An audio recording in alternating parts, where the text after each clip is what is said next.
This is Sung. I'm the Principal and Director of Sky Academy, and in this episode what we're going to be looking at is lines that are both parallel and perpendicular.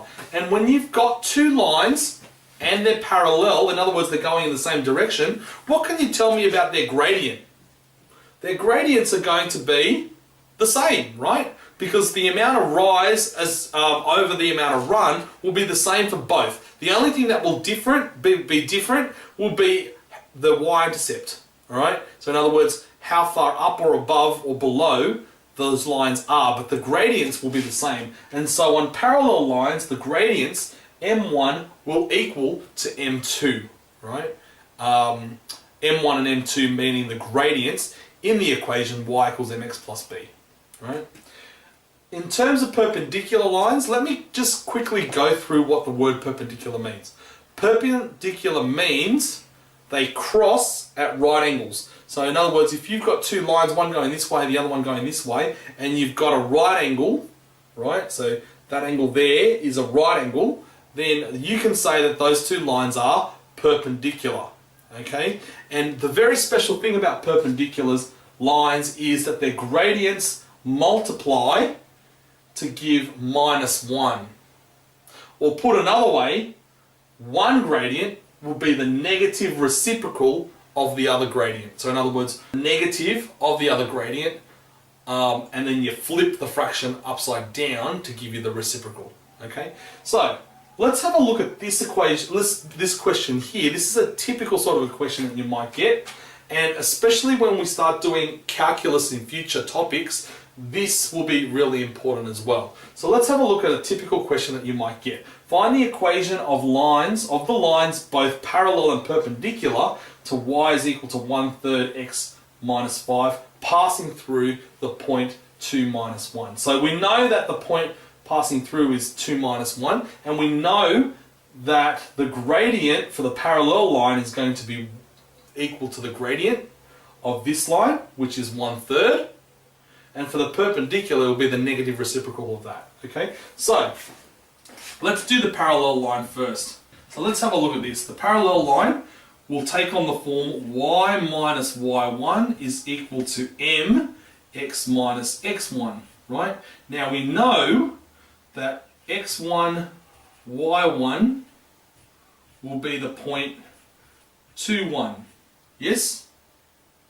And we know that m will be equal to 1/3. Yes? So we just need to substitute that in. So it's y minus 1 equals to 1/3 x minus 2. Got that? And that'll give us y minus 1 is equal to 1/3 x minus 2/3. Bring the 1 over to the other side.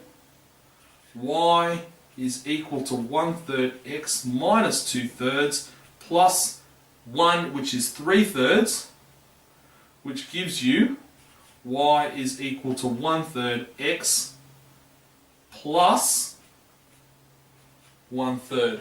Because 2/3 plus 3/3, so negative 2/3 plus 3/3 is positive 1/3. Alright? So y is equal to 1/3 x plus 1/3. And do the same thing for the perpendicular line, okay?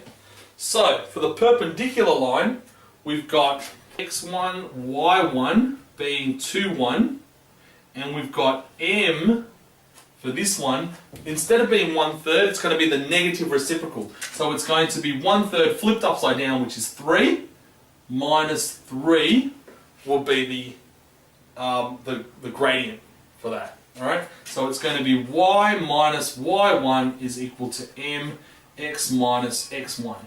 Got that? So it's y minus 1 equals to minus 3 x minus 2. That ends up being y minus